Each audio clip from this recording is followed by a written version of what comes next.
In the summer of 1940, Hitler's rise was celebrated in Germany, and he was seen by many as a brilliant and tireless leader, someone who worked relentlessly. However, this image was largely a carefully crafted myth, depicting him as a leader who was constantly engaged and whose light never went off in his office.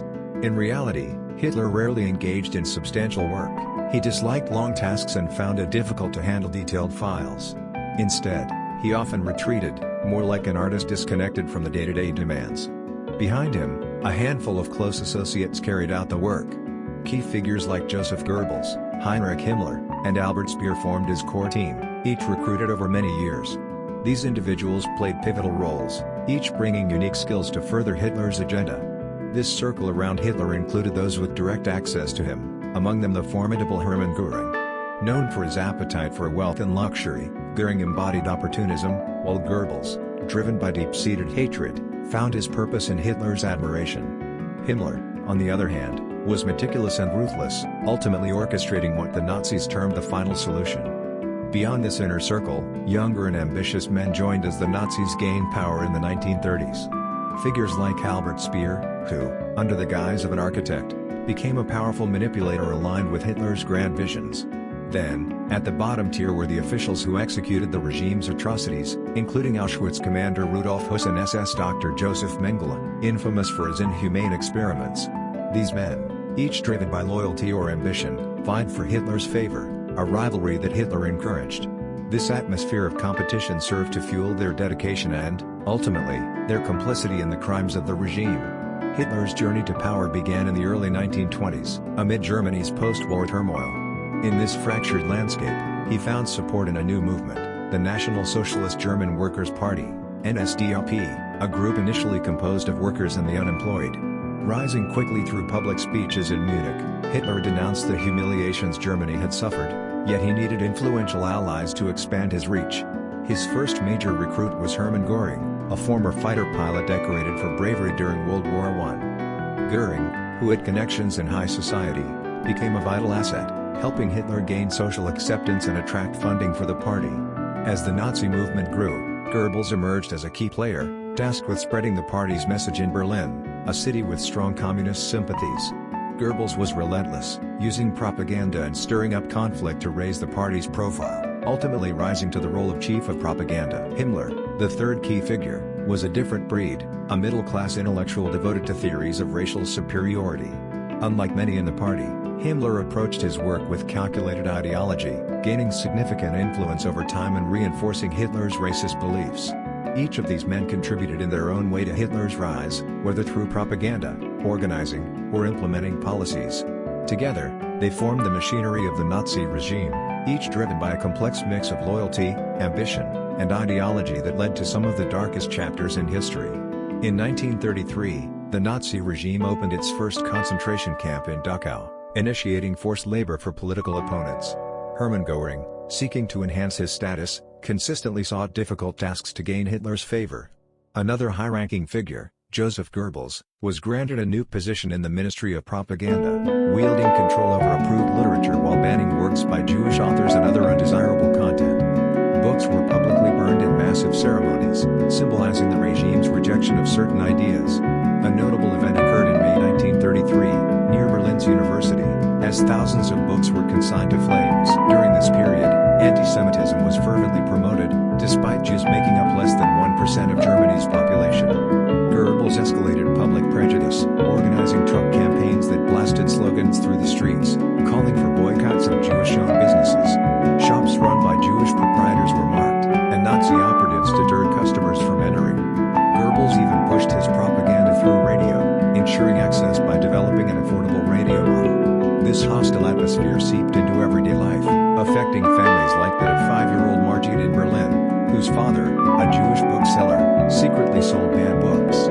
She recalls the omnipresent Nazi broadcasts, filled with anti-Jewish sentiment, though she had no understanding of what it meant to be Jewish.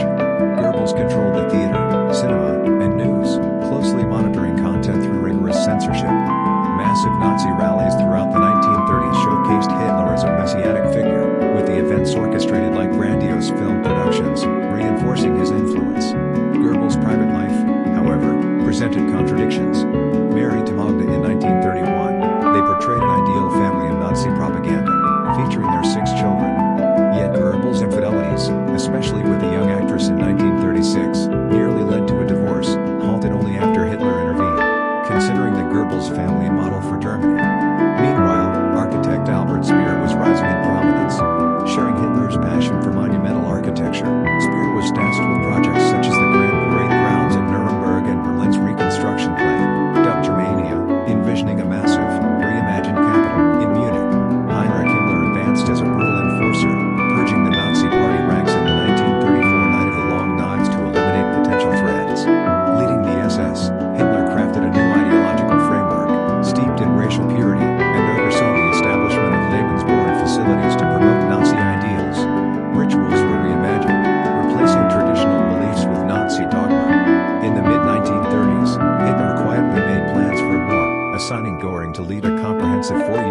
1946, laying the groundwork for the impending conflict that would reshape the world. He enjoys the unusual, like posing with exotic animals, including a lion cub. In a public display, he reassures the onlookers, calling the cub to jump. Hermann Göring is appointed as Hitler's successor. Following the death of his first wife from cancer, Göring remarries in a lavish ceremony in Berlin, with Hitler as his witness. This wedding, featuring a grand parade, serves to distract from Hitler's private life. The new couple, Hermann and Emmy Göring, become an official symbol of the regime, regularly appearing at high-profile events. Göring hosts opulent receptions, such as one in honor of Mussolini, in his vast estate near Berlin, decorated with a vast art collection and hunting trophies. Dieter Wellershoff, a former member of the Hitler Youth, recalls Göring as eccentric and grotesque, with little concern for public opinion. Despite his high position, Göring struggles to keep Hitler in check, as the Führer grows more intent on war. Hitler even begins attending military rehearsals, eager to see his plans take shape, while Göring cautions that Germany's military readiness is not yet complete. Nonetheless, Hitler orders the initiation of hostilities, driven by a grandiose vision of conquest. For Hitler, war becomes a kind of theatrical production, with armies as mere pieces on a vast game board. The German forces advance quickly, capturing Poland, Denmark, Norway, Belgium, the Netherlands, and France within a year. Yet behind the scenes, power struggles emerge among Nazi officials. Göring, Goebbels, and Himmler each establish separate administrations, fueling tension as they vie for control over occupied territories. Göring exploits Paris as his personal domain, collecting valuable artwork to expand his collection. In 1940, Hitler also visits Paris, accompanied by his architect, Albert Speer, who promises to recreate the grandeur of the city in Berlin. Meanwhile, Göring hides the dire state of the German economy from Hitler, promising a swift victory over England despite dwindling resources. Himmler carves out his own empire in Eastern Europe, overseeing a brutal policy of extermination with chilling efficiency. When Hitler visits Poland, Himmler shows no hesitation in displaying his troops' actions, underlining his belief that his men are morally strong enough to endure the psychological toll of their work. As the Nazis expand their brutal policies, Himmler begins looking for more efficient methods of mass killing, turning to gas chambers as a way to distance his soldiers from the act of murder. This move to industrialize mass murder is consolidated at Auschwitz, which becomes the epicenter of the Nazis' horrific plans. Himmler appoints Rudolf Höss, a man with a dark past, to oversee Auschwitz. Höss arrives with his family and establishes a life of comfort on the camp grounds, where prisoners are used as labor for his household. His ambition transforms Auschwitz into a vast network, including an agricultural research center with extensive greenhouses.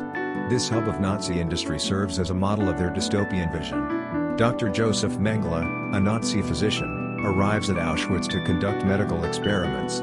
With resources from high-ranking Nazis, he pursues his research with ruthless disregard for human life. As the war continues, Auschwitz becomes a grim center of Nazi ideology, and the horrors committed there serve as a stark reminder of the depths of the regime's inhumanity. In central Germany, about 150 kilometers from Hanover, a massive underground facility was developed, hidden beneath a hill amidst dense forests.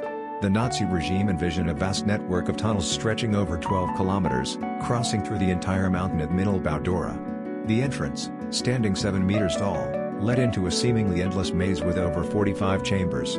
This underground complex became the largest factory of its kind, dedicated to assembling V-2 missiles. It also marked the center of an industrial system orchestrated by Albert Speer, which relied heavily on forced labor from concentration camp prisoners. Thousands of detainees were held there under brutal conditions, with more than 20,000 losing their lives, including over 2,000 from France. Speer would later deny knowledge of the conditions, though his system made such exploitation possible. At the same time, news from the Russian front grew increasingly dire for Germany, with hundreds of thousands of soldiers captured. Meanwhile, Hermann Göring's health deteriorated as his drug dependency escalated. Physically and emotionally drained, he appeared bloated and distant. Amid his personal crisis, Göring became the subject of ridicule, not only among the German public but even from Hitler, who grew increasingly critical. In early 1943, as Morale waned, Joseph Goebbels took to the Berlin Sports Palace for a carefully staged rally, gathering a fervent crowd. He passionately called for total war, fueling nationalistic fervor. At a time of widespread anxiety, Goebbels played on emotions, asking the crowd if they were willing to sacrifice everything for victory. As the Allies advanced, Germany faced an imminent collapse. Amid the ruins, Goebbels continued his propaganda campaign, visiting bombed cities, awarding medals, and organizing public kitchens. His efforts extended to mobilizing every able-bodied German, from teenagers as young as 16 to men up to the age of 60. With the fall of the Reich looming, Goebbels stayed with Hitler in Berlin, even as Soviet troops closed in. In the final days of the war, Goebbels delivered a last message to the German people, declaring his intention to remain in the capital alongside his family. On April 30, 1945, as the Soviet forces entered Berlin, Hitler took his own life, appointing Goebbels as his successor. Yet, within hours, Goebbels also chose to die, ending his life and that of his family. Meanwhile, other high-ranking officials sought escape. Göring attempted to negotiate with the Americans, still believing he could retain some form of honor. Heinrich Himmler, head of the SS, tried to arrange a surrender with the Allies, even facilitating the release of prisoners to curry favor, though he ultimately took his own life to avoid accountability. The surviving Nazi leaders, including Albert Speer, faced justice in Nuremberg. In November 1945, the historic trial began, charging 24 prominent figures with crimes against humanity. Göring, cured of his addiction and appearing defiant, attempted to justify his actions, asserting loyalty to Hitler's vision for Germany. However, the trial revealed the extent of the horrors perpetrated, confronting the accused with undeniable evidence of the regime's atrocities. The images of liberated concentration camps laid bare the brutality inflicted, forcing the defendants to reckon with their actions in front of an international tribunal. With the help of his American overseers, Göring acquires a poison capsule and ends his life in his cell, determined to make his mark on history. He had once remarked that while he would be condemned now, in 50 years, people might see statuettes of him in German homes. Those responsible for Auschwitz faced justice in Poland, where the atrocities took place. Among them was Rudolf Höss, the camp's director, who stood trial in Warsaw and was sentenced to hang at the camp where he committed his crimes. The cold detachment of these individuals is chilling, showing little remorse for the horrific acts. To them, it was simply a matter of following orders. Years passed, and of Hitler's inner circle, only one remained alive, adept in the art of deception. When Albert Speer was released from Spandau prison near Berlin in 1966, he was 61. As Hitler's architect and minister, he drew global media attention. After 20 years in prison, he was the only one who could recount the inner workings of Hitler's power. Upon his release, Speer had already signed a lucrative contract to write his memoirs. Over 2 years, he became a successful author. His prison-written memoirs were translated into 14 languages and sold over 1 million copies, making him a star, with interviews on major television networks worldwide. When asked why Hitler made him a close companion, Speer responded, "Hitler never had friends. I testified in Nuremberg that if he had, I would have been one." Speer presented himself as an architect, claiming ignorance of the regime's most heinous crimes. However, by the 1970s, revelations emerged about his involvement in the Holocaust.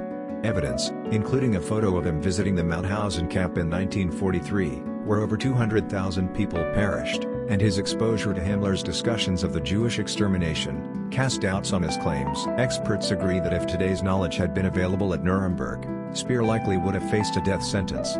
He was seen as a dangerously cunning individual, hiding his true political nature behind a bourgeois facade. Yet, he managed to evade complete accountability, passing away in his bed in 1981. Joseph Mengele, the notorious angel of death at Auschwitz, died in 1979 in Brazil, never having faced justice. Today, none of Hitler's close associates who fueled his ambitions have marked graves. Their ashes were scattered, or their remains were buried anonymously to avoid becoming shrines for sympathizers.